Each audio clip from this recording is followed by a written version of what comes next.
안녕하십니까. 세상 읽어주는 남자 이상훈입니다. 오늘은 자본 집약적 산업의 끝판왕이라고 할 그 반도체 산업에 대해서 말씀드리겠습니다. 최근 인텔이 캐나다 자산 운용사인 브룩필드와 함께 합작사를 설립해서 팹을 구축한다는 소식이 있었습니다.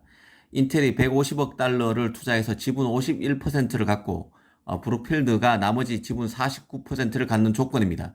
인텔은 그 양사 간 합작에 대해서 자본 집약적인 반도체 산업의 새 자본 모델, 자본 조달 모델이라면서 앞으로 짓게 될 다른 팹에 대해서도 이런 합작 모델이 활용될 것이라고도 했습니다.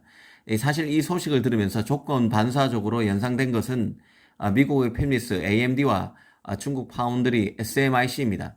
인텔로서는 이런 합작 모델이 처음이지만 이 반도체 산업 전체로 보면 이런 합작 모델은 낯선 모델이 아닙니다. 이미 이전부터 있었다는 뜻입니다.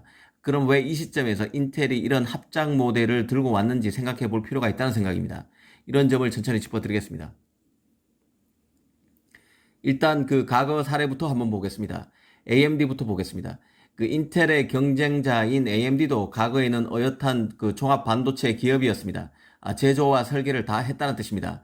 그런데 이런 AMD도 제조의 높은 벽에 막혀서 생산 라인을 매각하게 됩니다.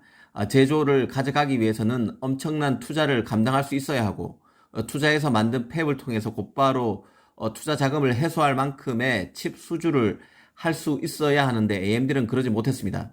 막대한 R&D와 투자 자금을 감당하지 못하게 되고 결국 제조를 포기하는 수순으로 갔다는 뜻입니다.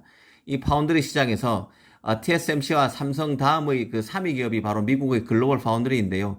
이 글로벌 파운드리는 AMD의 생산 라인과 아랍에미리트연합 그 국부 펀드 간 합작으로 이루어진 회사입니다. 지난 2008년 AMD에서 분사해서 설립된 기업이죠. 이 글로벌 파운드리의 뿌리가 AMD의 제조 파트라는 뜻입니다. 이번에 그 인텔이 만든다는 팹은 인텔의 제조 파트와 자산 운용사가 합친 형태입니다.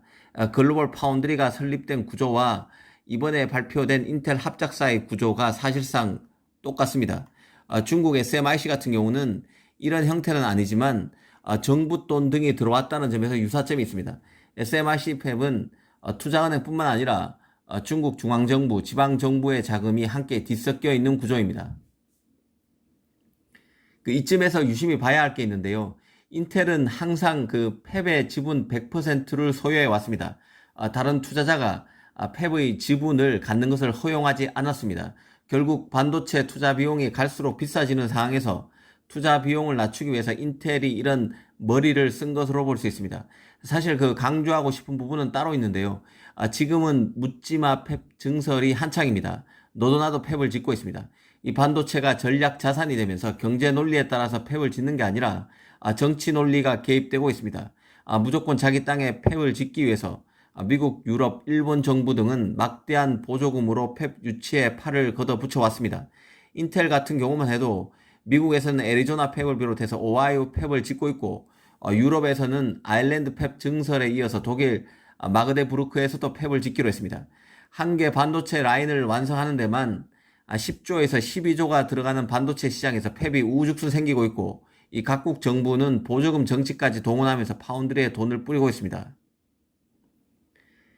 현실과 이상 간에는 항상 거리가 있기 마련인데요. 인텔이 지금 현재 그렇습니다. 인텔 입장에서는 파운드리 진출을 선언하고 초미세 공정 개발에도 적극적으로 나서고 있지만 그 결과가 어떻게 될지는 예단하기 어렵습니다. 5나노 이하 칩을 만드는데 인텔이 결국 실패하게 된다면 파운드리 진출의 의미는 크게 반감될 수밖에 없습니다. 이 경우 그 최악의 시나리오를 상정하면 인텔은 한때 자신이 인수하려고까지 했던 글로벌 파운드리 그리고 대만의 UMC, 중국의 SMIC 등 그 2류에서 3류 파운드리들과 중저가 칩 수주를 놓고 출혈 경쟁을 해야 하는 처지로 전락할 가능성도 있습니다. TSMC 삼성과 경쟁할 위상이 될 수 없다는 뜻이죠. 이 합작사 형태로 투자를 하는 것은 그 급격히 커지고 있는 투자 부담을 줄이려는 목적도 있지만 한편으로는 최악의 경우 팹을 손쉽게 매각하기 위한 그 반법 녹전 차원에서 고안된 구조라는 생각도 듭니다. 그 흔히 앞으로 반도체 산업은 크게 성장할 것이라고 합니다. 맞는 얘기죠. 칩이 안 들어가는 데가 없을 만큼 활용도가 확장되고 있고 기존 가전이나 도구에 들어가는 칩의 개수도 많아지고 있습니다. 그러다 보니 팹의 증설과 투자가 급격히 많아지고 있고 이 반도체 보조금과 맞물려서 파운드리도 이런 돈을 잡기 위해서 결과론적으로 당초 계획 이상으로 팹 확장에 혈안인 상황입니다. 팹이 주로 아시아, 특히 동북아에 분포되어 있었다면 현재는 글로벌화가 급격히 진행되고 있는 상황입니다. 그러다 보니 인텔 같은 그 초짜 파운드리로서는 부담이 클 수밖에 없습니다.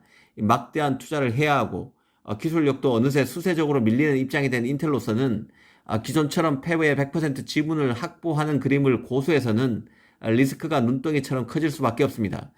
투자금의 외부 조달은 경영 리스크를 낮추고 유사시 팹 매각도 손쉽게 하려는 것으로 보입니다. 팹의 공동 소유 전략은 칩 생산에서 TSMC, 삼성 의존도를 낮추기 위해서 밀어붙이고 있는 팹 투자에 따른 리스크를 낮추기 위한 일종의 완충 장치라는 게 개인적인 생각입니다. 감사합니다.